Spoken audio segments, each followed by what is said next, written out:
Hello दोस्तों, help coaching centre में आप सभी का स्वागत है। जैसा कि एक और सीटेट का क्वेश्चन आप सबके समक्ष लेकर हम उपस्थित हुए हैं। तो क्वेश्चन है, बाल केंद्रित शिक्षा में शामिल है।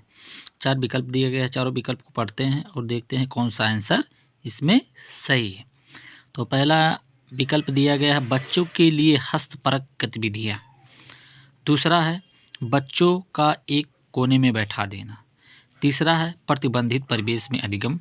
चौथा है वे गतिविधियाँ जिनमें खेल शामिल नहीं है। तो चलिए बताइए, बाल केंद्रित शिक्षा किसे कहते हैं। आप लोग जानते होंगे बाल केंद्रित शिक्षा 2005 बाल केंद्रित शिक्षा पर आधारित ही है। बाल केंद्रित शिक्षा में सबसे पहले इसमें ध्यान देना ये पड़ता है कि बच्चे को हमेशा एक अच्छा वातावरण में रख के उनको पढ़ने के लिए प्रोत्साहित किया जाता है। तो चलिए एक एक विकल्प को हम काटते हैं। तो इसमें दूसरा विकल्प हम देखते हैं बच्चों को एक कोने पे बैठा देना। बच्चे को कभी एक कोनों पे बैठाना नहीं है। बाल केंद्रित शिक्षा यही कहता है कि बच्चे को वातावरण के साथ और पूर्व ज्ञान से जोड़कर पढ़ाना। तो ये आपका विकल्प कट जाएगा दूसरा। तीसरा विकल्प है प्रतिबंधित परिवेश में अधिगम। प्रतिबंधित परिवेश में अधिगम, प्रतिबंधित जहाँ पे बच्चे को प्रतिबंध किया जाता है वहाँ पे अधिगम नहीं साकार होता है। ये भी ऑप्शन आपका गलत हो जाएगा।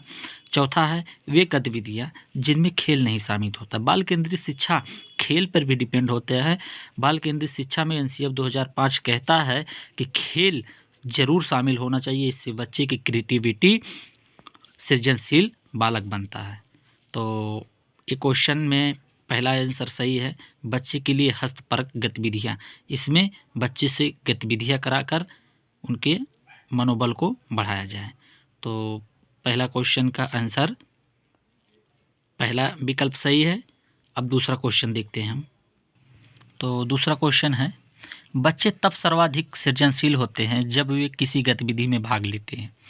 तो सही क्वेश्चन है, सृजनशील से रिलेटेड क्वेश्चन बनाया गया है। तो पहला विकल्प को हम पढ़ते हैं शिक्षक की डांट से बचने के लिए। और दूसरा विकल्प है दूसरों के सामने अच्छा करने के दबाव में आकर या अपनी रुचि से या पुरस्कार के लिए। तो चलिए इसको आंसर बताइए क्या हो सकता है। तो सृजनशील बालक वो बालक होता है जो अपनी नवीन विचार से कोई नई चीज़ की उत्पत्ति करता है, खोज करता है, अन्वेषण विधि से काम करता है, वही सृजनशील बालक होता है। इंग्लिश में क्रिएटिविटी कहते हैं। तो सृजनशील बालक अपनी सोच से तो जो काम करता है उसी को सृजनशील बालक कहते हैं। तो पहला ऑप्शन देखते हैं शिक्षक की डांट से बचने के लिए। ऐसा नहीं हो सकता है, तो निगेटिव क्वेश्चन है, निगेटिव विकल्प है।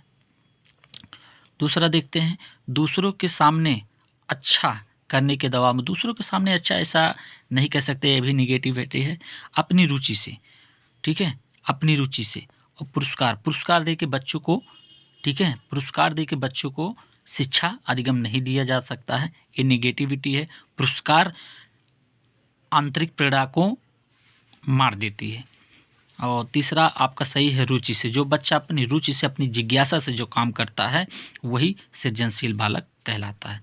तो धन्यवाद दोस्तों। कैसा लगा वीडियो? अगर वीडियो अच्छा लगा हो तो लाइक और सब्सक्राइब कमेंट करिएगा, शेयर भी करिएगा। धन्यवाद।